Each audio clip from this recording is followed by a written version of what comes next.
बिस्मिल्लाहिर्रहमानिर्रहीम। अस्सलाम वालेकुम नाज़रीन, मैं अहमद फ़वाद हूँ। आप यूट्यूब चैनल देख रहे हैं। नाज़रीन, आज तारीख़ है 16 दिसंबर और दिन है मंडे का।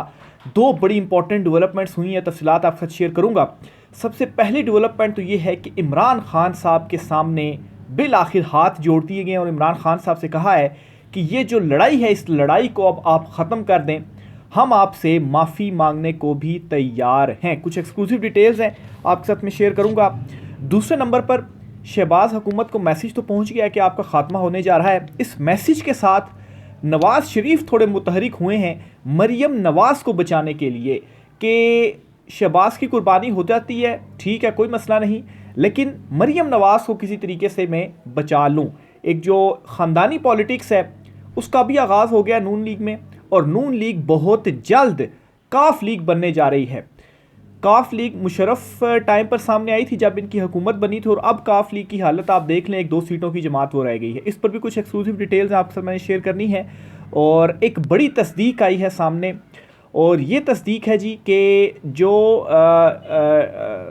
ट्रंप की जानिब से तैनाती की गई है एलन की, जो उन्होंने सियासी अपना जो है वो खसूसी एलची उन्हें मुकर्रर किया है, इस तैनाती की जो एक वो कहते हैं ना कि थप्पड़ कहें या इसने हर्ट किया है बहुत दूर तक, इस पर भी कुछ तफसीलात मैं आपके साथ शेयर करूंगा।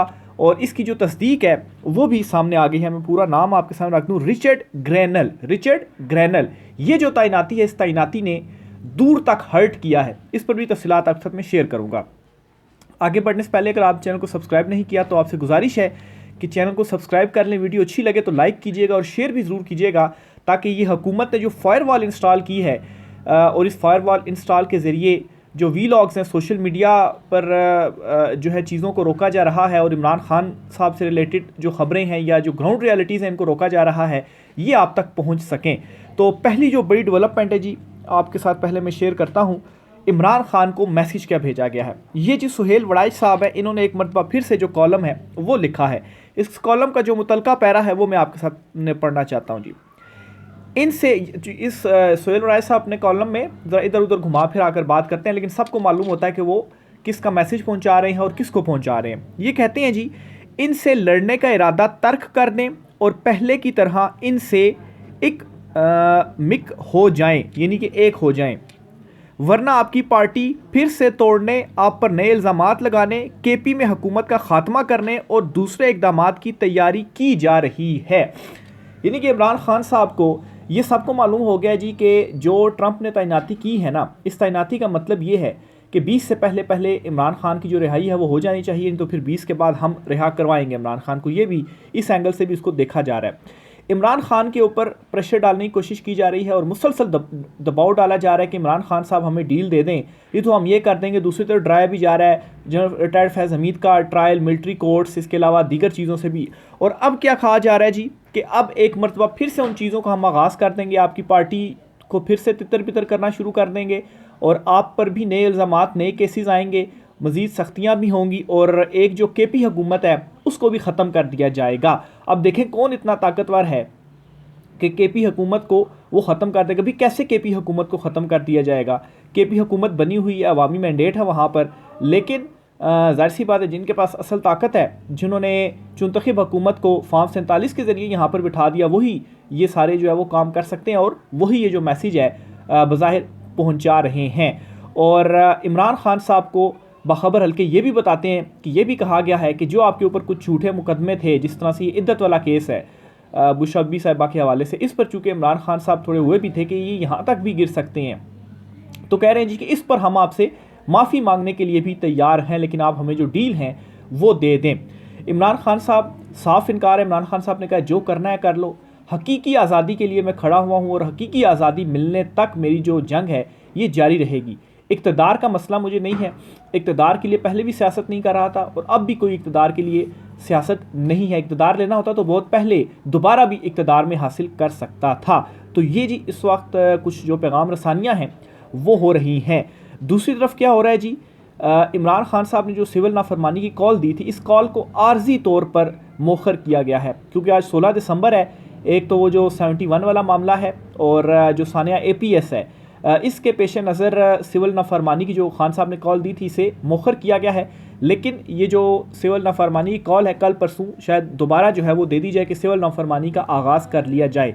तो एटलीस्ट इस मामले के ऊपर इमरान खान साहब को चूँकि पैगाम रसानियाँ और काफ़ी सारी डेवलपमेंट्स हो रही हैं, तो आर्जी तौर पर इमरान खान साहब ने ये थोड़ा किया है। और इसका मतलब ये भी है कि खान साहब ने जो सिविल नाफरमानी की कॉल दी है, जो बॉयकट वगैरह चल रहा है, इसने वाकई हर्ट किया है और बहुत दूर जाकर हर्ट किया है। तो बहरहाल इस चीज़ के ऊपर इमरान खान साहब ने आर्जी तौर पर किया है। देखिए अब दोबारा ये कब होता है, हो सकता है कि सिर्फ आज के दिन के लिए किया गया हो, क्योंकि आज 2 सानियात वगैरह थे, तो कल से जो है वो इमरान खान साहब कॉल दे दें और पहले फेज़ में तो ओवरसीज़ पाकिस्तानी जो हैं वो पाकिस्तान पैसा भेजना बंद करेंगे। ऑलरेडी जो फ़ौजी मसनूआत हैं उनकी बाइकआउट के हवाले से सोशल मीडिया के ऊपर जो कंपेन है वो भी चल रही है। फिर इसी तरह से जी मुस्लिम लीग नून की तरफ मैं आप आता हूँ। मुस्लिम लीग नून बहुत जल्द काफ लीग बनने जा रही है, और ये बात मैं नहीं कर रहा, इनके अपने जो हामी तजियाकार हैं वो ये बात कर रहे हैं कि नून लीग जो है, अगर आप उसको काफ लीग के साथ, क्योंकि काफ लीग भी ऐसे ही बनाई गई थी ना कि मुशर्रफ जब डिक्टेटरशिप थी और जब मार्शल लॉ था तो काफ नून में से काफ को निकाला गया और फिर सबको काफ में शामिल किया गया, हुकूमत बनाई गई। लेकिन जैसे ही मार्शल लॉ ख़त्म हुआ तो काफ लीग आप देख लें 1-2 सीटें वो खाली हासिल कर पाई, और अब 1-2 सीटों की वो जमात बनकर रह गई है। या ज़्यादा से ज़्यादा पंजाब में 3-4 सीटें वो हासिल कर लेते हैं। वो भी इमरान खान साहब से उन्होंने इत्तेहाद किया था, तब जाकर उनको कुछ सीटें मिली थी।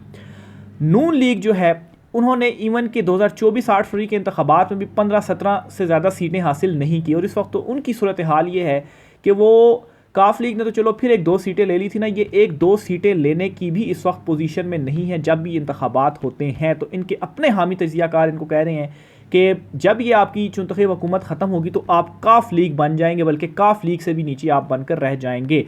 और इसी दौरान जो ये चुनतखब हुकूमत को मैसेज भी पहुंचाए जा रहे हैं। फैसल वावडा जो कुछ कह रहे हैं, आसिफ जरदारी जो कुछ खुफिया मुलाकातें मुबैना तौर पर कर रहे हैं बिलावल जरदारी को वज़ीर आज़म बनाने के लिए। तो इस दौरान जी नवाज़ शरीफ को अब जो है वो इस चीज़ की परवाह नहीं है जी कि शहबाज शरीफ की कुर्बानी दी जा रही है, ठीक है दे दी जाए, मलबा डाल दिया जाए, और मरियम नवाज़ को एटलीस्ट कुछ ना कहा जाए। मरियम नवाज़ की जो हुकूमत है जी वो कायम रहे पंजाब के अंदर। तो अब यहाँ तक जो मामलात हैं वो पहुँच चुके हैं। दूसरी तरफ आलमी दबाव मुसलसल बढ़ता जा रहा है, और अब एक और लेटर सामने आया है, और ये लेटर बरतानिया के 2 MPs की जानिब से सामने आया है। और इन 2 MPs ने अपने फ़ॉरेन ऑफिस को ये लेटर लिखा है, और इस लेटर में इन्होंने 26 नवंबर को जो कुछ हुआ इस मामले पर शफाफ तहकीकात के हवाले से जो लेटर है उसमें अपने फ़ॉरेन ऑफिस को लिखा है। ऑलरेडी ज़ाहिर सी बात है जो कुछ मामला चल रहे होते हैं, जो एम्बेसीज़ होती हैं वो अपने अपने ममालिक को लिखती हैं कि ये कुछ हो रहा है और ये हमारी रिपोर्ट्स हैं। और बहुत सारी एम्बेसीज़ तो इवन के पाकिस्तान में इसहाक डार जो है वो उनको जाकर ये ब्रीफिंग्स दे रहे हैं जी कि नहीं 26 को तो कुछ भी नहीं हुआ, सब प्रोपेगेंडा किया जा रहा है। तो वहाँ पर जो डिप्लोमेट्स हैं वो उनके मुँह इनको कह रहे हैं कि आप झूठ बोल रहे हैं और आप दुरुस्त हक़ाइक़ नहीं बता रहे, हमें आपके एक लफ्ज़ के ऊपर इत्तफाक नहीं है और हमारी रिपोर्ट्स कुछ हो रहा है और हमने लिख भी दी हैं। इवन के ये भी बताया जा रहा है कि अमेरिका को भी जो उनके अपने हैं जो रिपोर्ट्स वगैरह हैं वो पहुँच गई हैं कि 26 तारीख को क्या हुआ है। तो आलमी तौर पर भी मुसलसल जो प्रेशर है वो इन पर बढ़ता जा रहा है। और ये जो तैनाती की है डोनाल्ड ट्रंप ने रिचर्ड ग्रेनल की, इस हवाले से भी आपको बताता चलूँ जी। अनीक नाजी साहब हैं, ये जर्नलिस्ट है, ये कहते हैं कि डोनाल्ड ट्रंप ने रिचर्ड ग्रेनल को नुमाइंदा बराए स्पेशल मिशन बनाया है। रिचर्ड बहुत गुस्सीले आदमी हैं, वो इमरान खान से मुतलिक ट्वीट कर चुके हैं कि पाकिस्तान का ट्रंप जेल में है, सियासी कैदियों की सज़ाओं के खात्मे का वक्त आ गया है। तो ये जो रिचर्ड ग्रेनल हैं इनकी जो तैनाती हुई है, लास्ट व्लॉग में मैं आपको डिटेल से बता चुका हूँ कि इनकी तैनाती और इनकी जो थिंकिंग है वो क्या है। इनके कुछ जो ट्वीट्स हैं, एक तो वो ट्वीट्स हैं ना जिसमें ये कह रहे हैं कि रिलीज़ इमरान खान, या इमरान खान को ट्रंप के साथ कह रहे हैं जी कि ये पाकिस्तान का ट्रंप है, और इसके साथ भी वही कुछ हुआ जो ट्रंप के साथ यहाँ की एस्टेब्लिशमेंट ने किया। इसके अलावा भी वो कुछ ऐसी ट्वीट्स को रीट्वीट्स कर रहे हैं जिनमें वो सियासी मुकदमों के ख़ात्मे और एहतसाब की जो बात है वो कर रहे हैं। तो उनकी थिंकिंग भी मैंने लास्ट व्लॉग में भी आपके सामने रखी थी, फिर से आपको बताता चलूँ। और ये जो तैनाती है इसने चोट पहुँचा दी है, और बड़ी दूर तक जो चोट है वो पहुँचाई है। और जो कुछ तजियाकार है वो ये भी कह रहे हैं, इसको इस चीज़ से भी कंपेयर करके देख रहे हैं कि इसका मतलब ये है कि इमरान खान की रिहाई 20 से पहले कर दी जाए, और अगर नहीं की जाती जाहिर सी बात है जो ताकतवर हैं वो अपनी ताकत को कहाँ छोड़ेंगे, लेकिन अगर नहीं की जाती इशारतन तो बता दिया गया है, तो फिर उसके बाद जब स्टेप्स उठा लिए जाएंगे तो फिर इनके पास कोई दूसरा ऑप्शन नहीं होगा। इसीलिए इमरान खान के ऊपर इतने जो प्रेशर्स हैं वो डाले जा रहे हैं। देखें ना, सुहेल वड़ाइचे एक मरतबा फिर से एक्टिव होकर इमरान खान को अब इस तरह से इनडायरेक्ट मैसेज पहुंचाते हैं जी कि आप फिर से एक हो जाएं और डील दे दें, नहीं तो मज़ीद सख्तियां आपके ऊपर होंगे। अभी आप देखें कि जनरल रिटायर्ड फैज़ हमीद वाला जो मामला था, अगस्त में उनकी गिरफ्तारी हुई और फिर उसके बाद वो बिल्कुल खामोशी उसके ऊपर हो गई और कुछ महीनों के बाद अभी फिर से उसके ऊपर शोर शराबा हुआ, लेकिन एक दो दिन शोर शराबा होने के बावजूद फिर से इस मामले के ऊपर खामोशी हो गई है। इसका क्या मतलब है कि सिर्फ़ और सिर्फ इमरान खान के लिए, कि इमरान खान को इस तरह से दबाया जाए, इस तरह से डराया जाए कि मिलिट्री कोर्ट्स में मिलिट्री ट्रायल होगा, सज़ाएँ होंगी, ये होगा वो होगा। लेकिन ये अभी भी समझ नहीं पा रहे इमरान खान को। इमरान खान का मसला इक़्तिदार है ही नहीं। इमरान खान ये कहता है कि हकीकी आज़ादी की जो ये लड़ाई है, हकीकी आज़ादी मिलने तक ये लड़ाई मेरी जारी रहेगी। फिर इसी तरह से जी हामिद मीर साहब ने एक बड़ी बात कही है। वो कहते हैं कि हमूदुर रहमान कमीशन रिपोर्ट में लिखा गया है कि सियासत में फ़ौज की मुदाखलत से जो बुराइयां जन्म लेती हैं वो फ़ौज को जंग लगा देती हैं। हुक्मरान तबके को ये रिपोर्ट ज़रूर पढ़नी चाहिए, क्योंकि 1971 में पाकिस्तान पर एलानिया मार्शल लॉ नाफिज था, आज पाकिस्तान पर गैर एलानिया मार्शल लॉ नाफिज है। अब ये किस तरफ इशारा कर रहे हैं? एक तो ये 71 से जो सिचुएशन थी उसको मौजूदा सिचुएशन के साथ हामिद मीर साहब मिला रहे हैं, जो मैं समझा हूँ कि उस वक्त तो चलो पाकिस्तान में एलानिया मार्शल लॉ था और आज गैर एलानिया मार्शल लॉ है, और उस वक्त जो ये हमूदुर रहमान कमीशन थी उसे पढ़ना चाहिए, और उस वक्त की जो फ़ौजी मुदाखलत से जो बुराइयां जन ली गई उसने फ़ौज को जंग लगा दिया। देखें, इसीलिए तो वो सरेंडर वाला और न्याजी वाला सारा जो मामला है वो सारा हिस्ट्री में है, सारी चीज़ें सबको मालूम हैं। तो ये हामिद मीर साहब ने जो बात कर दी है उस सिचुएशन को आज की सिचुएशन के साथ इन्होंने मिला दिया है। ये बहुत ही ख़तरनाक बात है, और मेरे ख्याल से इस वक्त ओवरऑल मुल्क की सूरत हाल भी देखी जाए तो आज़ाद कश्मीर हो, वहाँ पर लोग बाहर निकले हुए हैं, जीबी में, केपी में, बलूचिस्तान में, इवन के पंजाब में, और हर तरफ इस वक्त जो है किसी जगह पर भी चीज़ों को कंट्रोल नहीं किया जा पा रहा। और कौन खाली चीज़ों को नॉर्मलाइज़ कर सकता है? वो इमरान खान कर सकता है, क्योंकि अवाम इमरान खान के साथ है और अवाम की जो एक आवाज़ है उसको दबाया जा रहा है, और अवाम को असल में दबाया जा रहा है। और जमहूरियत ये नहीं है। पहले आपने 8 फरवरी को फॉर्म 47 के ज़रिए किया, और फिर उसके बाद आप देखें 26 तारीख को जो कुछ हुआ, पुरअमन जो मुजाहिरीन थे उनके ऊपर मुबैना तौर पर जिस तरह से स्ट्रेट फायरिंग की गई। आखिर में जी जियो न्यूज़ की एक ख़बर है, ये जब से ये हुआ है ना जी, रिचर्ड ग्रेनेल जो हैं इनकी तैनाती हुई है, तो मैंने कहा ना कि चोट बहुत दूर तक पहुंची है। तो इसको जियो न्यूज़ कैसे रिपोर्ट कर रहा है? ये जी एक ट्वीट है, इसको जियो न्यूज़ ने जो की हुई अपनी खबर शेयर करते हुए रिचर्ड ग्रेनेल के हवाले से। इसमें ये कहते हैं कि हम जिन्स परस्त रिचर्ड ग्रेनेल ट्रंप के खसूसी एलची मुकर्रर।